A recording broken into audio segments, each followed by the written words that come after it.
becomes Charizard. What'd you say? I just said, he becomes Charizard. Yeah, the most overrated Pokemon aside from Listen. Pikachu. I am the biggest defender of Frozen, the movie. What is happening? Because I need to eat Dratini. I'm the biggest defender of Frozen, the movie, because most people now talk about it as if it's a bad, most common people, if you bring up Frozen, will talk about it as if it's a bad film. Frozen is one of Disney's best movies in a long time. Just pure Disney. One of their best movies in a very long time. And that song is incredible. The characters are delightful. Really good writing. Punchy little witty moments. It's a good movie. Charizard. Sure, I get it. It's too much. Your little daughter has listened to Let It Go too many times for you to enjoy that movie anymore. But don't call it bad. Just because Charizard's there literally every time there's any sort of thing Pokemon going on, doesn't mean Charizard's bad. Charizard's cool as hell. Charizard's cool. Charizard's cool. You don't like Frozen? No. Why? I just didn't like it. I don't know why. It's a really good movie. Yeah. Frozen 2 is really good too. I just didn't enjoy it. I don't have any reason why. Some people might say, well, that's not a reason. So don't say you don't like it. That's a reason. Like I need a reason to dislike something. No, it wasn't for me. I never don't called like it bad. Next Milk. It's fine. I don't have a reason. I just don't like Next Milk. I want previous milk, please. Yeah. No, I've never called it bad. It's just not for me. I have not liked Disney movies in a while. You watching Kanto? No, I saw bits and pieces of it with Katie. It's fun. Just it's a good movie. In passing. I don't think it's the masterpiece a lot of people are saying it is, but it's a well-made, great movie. It's one of the best. I'd rather watch Luca if I were to sit down and watch it. I watched that actually. Was it good? It's fine. I'm really interested in the animation. The animation was the best part. For sure. It looks very. Oh, and there's different. one relationship that's really well done. It's a kind of a surrogate father-son relationship that is just almost wordless in a lot of spots. That's just really well done. The rest of it's just good. I gotta ask. We're about to get super political here. Oh no, not really. Is it the coming out story that a lot of people think it's trying to say, or is it like a Frodo Sam sort of relationship? I mean, I think you can take whatever you want. There is no. I don't care either way. Yeah, there's no context for it being romance. I just hate when people try to ship Sam and Frodo. Get out of here! That's not. Yeah, out of here. In this, you can kind of. They're just so young, right? Oh, sure, they're sure, so young that that's not. It'd really be hard to sort of put that even the girl isn't really a romantic interest for in the at all. They're just so young. It's it's just a weird. I have not seen it. I've just heard a lot of people talk about it. Maybe I don't know. I mean, they're young kids. Light. You can interpret it how you want, I guess. But there's a very heartfelt moment at the end. Kind of self-sacrifice and beautiful moment. They're obviously super close. But again, I don't think romance is even subtly handled in it at all. It's very much not a part of the plot. So everything would have to be very under the hood. It's definitely not overt or assertive in any way. So I don't know. I didn't really pick up on any of that. Okay. The animation though looks so interesting. It looks like almost like an Alfie. No, that's not right. Those comics that you'd see sort of over the counter, like at checkout in the store. What are those called? Archie. Oh, Archie comics. Yeah. I guess the expressions. Yeah. I don't know. And whatever just, they do, the it's proportions. really good. The proportions it's are really weird. Good. Just I haven't really seen it. The water's in great. 3D. The water's great. Yeah, it looks beautiful. Yeah, it's fantastic, and the character designs are some of the best character designs I've seen in a 3D animated movie in a while. Yeah, that's what's really interesting to me. Anyhow, Disney. Disney movies suck. That's not at all what we got from that conversation. You know what my favorite Disney movie is to this day? Pinocchio. Really? Dude, Pinocchio is incredible. I don't know the last time. I don't know if I've ever seen it all the way through. Pinocchio is pure, unbridled fantasy. Not fairy tale. Fantasy. And I mean, it's one of the most translated stories of all time. Everybody knows Pinocchio. It's still the best rendition of Pinocchio until Guillermo del Toro's comes out at the end of this year. Yeah, I'm very excited for that. Yeah, Over the Garden Wall and Guillermo del Toro. Oh, Yeah. does me heart. I like Beauty and the Beast a lot. Fox yeah. and the Hound. Really, all the '90s Disney movies are all really, really good. Yeah. Mulan, Beauty and the Beast, Lion Mulan's King. probably my least favorite of them. Whoa, what? Don't say that. Mulan's a delight. Yeah, but you've got Lion King, Beauty and the Beast, Pocahontas, and then... I don't like Pocahontas that much, actually. I'd have to watch it again. Both of them, it's been a long time. I would say I put Pocahontas above it, but I'd need to rewatch them. I mean, you know, the music in Mulan is fantastic. It's very good. It's very good. It's very good. And then you've got the, Beauty and the Beast is the best of that, though, I'd say. I like it better than Lion King. That's a rough one. I don't know. Lion King is just... You know me, I'm a sucker treasure. I'm a sucker for fairy tale fantasy. Yeah, I like Beauty and the Beast a lot. You know, I've still not seen... And Gaston. I was called Gaston so many times in high school. That's weird. Yeah, I was also a horrible douche in high school, so, I mean, maybe it was pretty appropriate. That's really weird. I think it will be my favorite Disney movie, but I have not yet seen Sleeping Beauty. You haven't seen Sleeping Beauty? Yeah. That's right up there next to Pinocchio for me. The one that I need to rewatch to figure out if it's going to be that high, because I haven't seen it since I was like 12, but I have not forgotten huge portions of it. It's The Black Cauldron. Yeah, The Black Cauldron's very good. Yeah, and I like those stories. They're not my favorite fantasy stories, the books. From what I've read, I like them quite a bit, but that movie is burned into my brain. I have such a soft spot for Aristocats. Oh, it's a delight. I think it's one of the most fun Disney movies. Yeah. 101 Dalmatians, awesome. Cruella de Vil is still one of the best villains. I love her. don't think I've seen it. Really? It's very good. Like, again, it's the character designs in that are fantastic. Fantastic. Is that 90s? That was like 50s, I think. Oh, yeah, I thought so. Like, it's like early Disney. Yeah, okay. Aristocats. Maybe not 50s. I don't know. But it's older. It's 70s. It's pre-Renaissance, whatever you want to say. Probably 70s, I think. Yeah. So, that sounds right. But yeah, Beauty and the early 2000s is super underrated. Is gorgeous. With dude, freaking Emperor's New Groove. Yeah, I know you do. I didn't grow up with it. Didn't see it till I was an adult. It's very good. But it didn't hit me the way it hit you. Sure. I got such a soft spot for what was it, Treasure Planet and Atlantis. I love them both so much. Oh, yeah. They're very influential for me, especially Atlantis. I like Treasure Planet more. I think it's a better movie.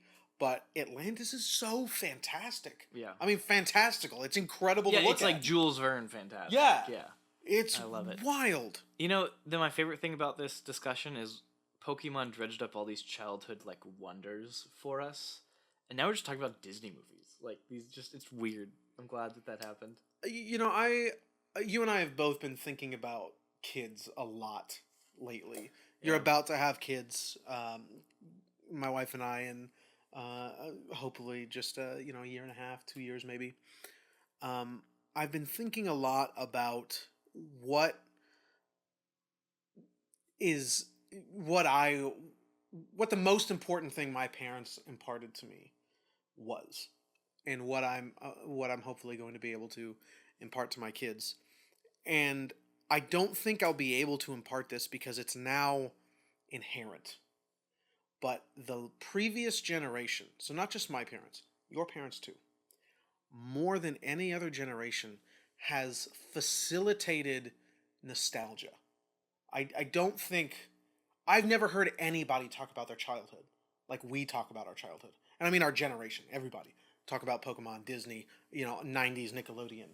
Our freaking parents don't have that. SpongeBob, yeah. Guys. Ugh. And they created a generation capable of experiencing like really gripping nostalgia. And I'm so appreciative of that. But I think it's now just inherent. I don't think that's something we're really going to impart. There's a part of us now. Interesting. Nostalgia. Anyhow, yeah, Pokemon. We both have like a structured plan for like when we're gonna dole out certain stories or games to our children, like just slowly forming in our brains. No, not that one, not quite yet. Yeah, You know, yeah. I was talking about Outer Wilds the other day. Yeah, it's like you want to make sure they're gonna get the most they can out of the one time they'll be able to experience Outer Wilds. It's got to be such a careful time that you recommend it. Yeah, and it depends on the kid. Yeah, totally depends on the kid. Like, some kids might be ready at like 19, and then some it's gonna take like longer. Oh man, kids. Yeah, I look forward. Neon Genesis Evangelion is what I'm looking at on my shelf right now. Just so you know, trying to pick the time for that. I think that's like a 16. Yeah, it's definitely got to be. Because you can re-experience it. It will be something that that will grow with you. But that raw Catcher in the Rye coming of age when you're stuff, going through those things, because we watched isolation it as an adult. We but watched it we're just both very last year. in touch with that the tumult of high school emotions of that like coming of age stuff. Like you and I stay very in touch with that. We look at quote unquote children often as adults, like this 15, 16-year-old has adult emotions, like we both think and talk that way. Yeah. And yeah, I agree. As for The Last Airbender will happen at like 10 though. Oh yeah. Yeah, like 9, 10 when they're able to appreciate watching a show and be able to put a story together in their brains. Yeah, and also just to have more than just a I would argue an inherent level of empathy. I think we all a practiced empathy. Yeah, practiced empathy, exactly. Yeah, like So it might come a little younger than 9, but that's a good way to put it. When they have developed a practiced empathy, which can come very young. I mean, I remember in high school, I like prided myself on like barely ever crying at movies, and coming to this time after I think it was like well after reading things like Dostoevsky and some of the larger, more significant works that I've read in my life. Kind of coming into the college age and realizing that is not a badge of honor. No, dude, I cry every day. I would rather be able to empathize and be in touch with this story and really be able to relate to this person's experiences as closely as I can to them. Like that's a badge of honor. You know? And so yes, I will cry during Lord of the Rings at basically every other scene. Basically every other scene. Especially. Yeah. Sam, you don't know how to swim. Oh, it's so good. By the promise, Mr. Frodo. Dude, for me, the one that got me last time was I was watching Two Towers and Theoden's like, for centuries these flowers have covered the graves of my forefathers. Today they cover the grave of my son. Like, and it's just like this man who is so lost in hopelessness and is barely holding on. He's just doing it because he knows it's the right thing to do. That's literally the only reason he's moving forward at all. Is just because he knows it is the right thing to do. He has lost all hope. And Theoden's probably my favorite character outside of Sam. I love Theoden. Theoden and Denethor work really well together. Yeah. I remember when I sort of unlocked my emotions. I didn't remember until recently. I watched a Nerd Writer 1. If you don't follow him on YouTube, you're doing YouTube wrong. Nerd Writer 1, he's got a video about Titanic and melodrama.